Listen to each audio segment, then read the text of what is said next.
Exodus chapter 20. God spoke all these words. I, the Lord, I am your God, who brought you from the land of Egypt, from the house of slavery. You shall have no other gods before me.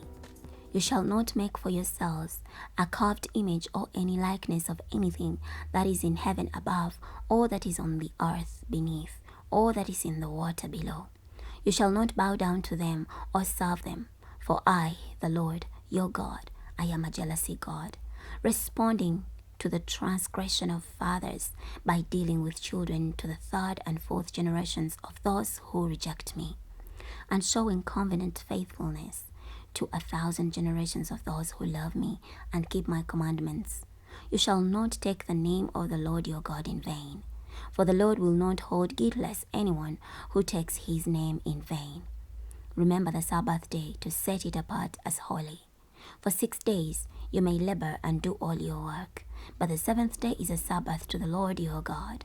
On it you shall not do any work, you, or your son, or your daughter, or your male servant, or your female servant, or your cattle, or the resident foreigner who is in your gates.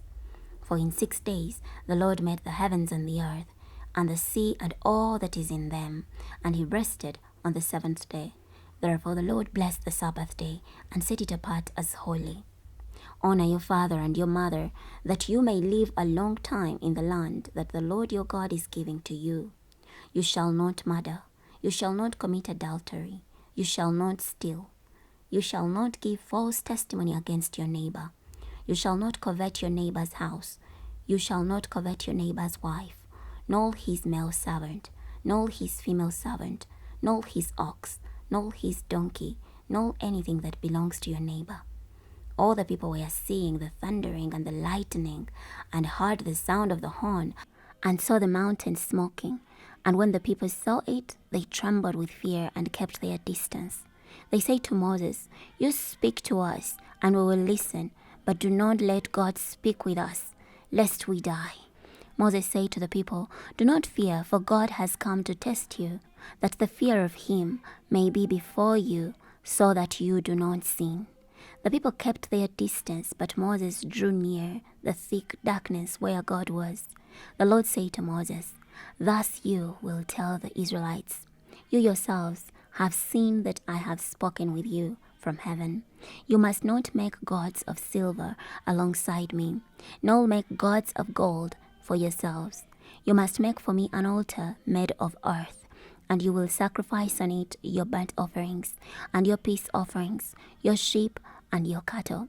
In every place where I cause my name to be honored, I will come to you, and I will bless you. If you make me an altar of stone, you must not build it of stones shaped with tools, for if you use your tool on it, you have defiled it. And you must not go up by steps to my altar, so that your nakedness is not exposed. Chapter 21. These are the decisions that you will set before them. If you buy a Hebrew servant, he is to serve you for 6 years, but in the 7th year he will go out free without paying anything. If he came in by himself, he will go out by himself. If he had a wife when he came in, then his wife will go out with him. If his master gave him a wife, and she bore sons or daughters, the wife and the children will belong to her master, and he will go out by himself. But if the servant should declare, I love my master, my wife, and my children, I will not go out free, then his master must bring him to the judges, and he will bring him to the door or the doorposts, and his master will pierce his ear with an awl, and he shall serve him forever. If a man sells his daughter as a female servant, she will not go out as the male servants do. If she does not please her master, who has designated her for himself, then he must let her be redeemed. He has no right to sell her to a foreign nation, because he has dealt deceitfully with her. If he designated her for his son, then he will deal with her according to the customary rights of daughters. If he takes another wife, he must not diminish the first one's food, her clothing, or her marital rights. If he does not provide her with these 3 things, then she will go out free without paying money. Whoever strikes someone so that he dies must surely be put to death. But if he does not do it with premeditation, but it happens by accident, then I will appoint for you a place where he may flee. But if a man willfully attacks his neighbor to kill him cunningly, you will take him even from my altar that he may die. Whoever strikes his father or his mother must surely be put to death. Whoever kidnaps someone and sells him or is caught still holding him must surely be put to death. Whoever treats his father or his mother disgracefully must surely be put to death.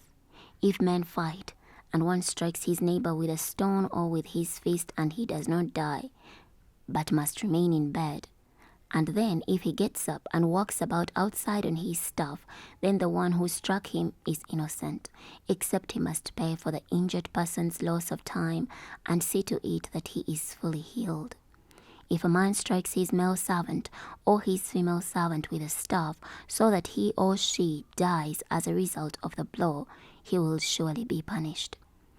However, if the injured servant survives 1 or 2 days, the owner will not be punished, for he has suffered the loss.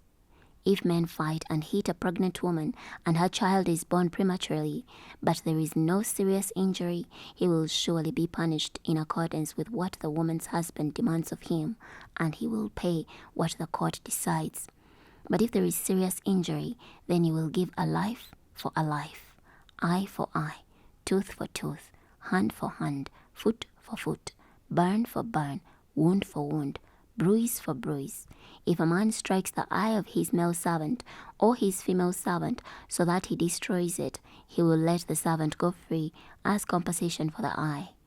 If he knocks out the tooth of his male servant or his female servant, he will let the servant go free as compensation for the tooth.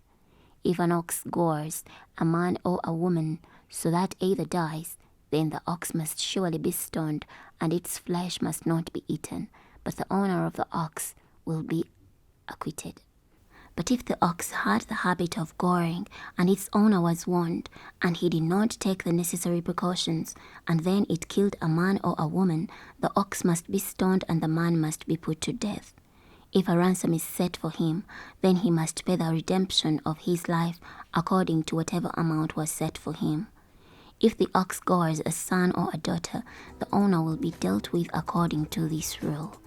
If the ox gores a male servant or a female servant, the owner must pay 30 shekels of silver, and the ox must be stoned.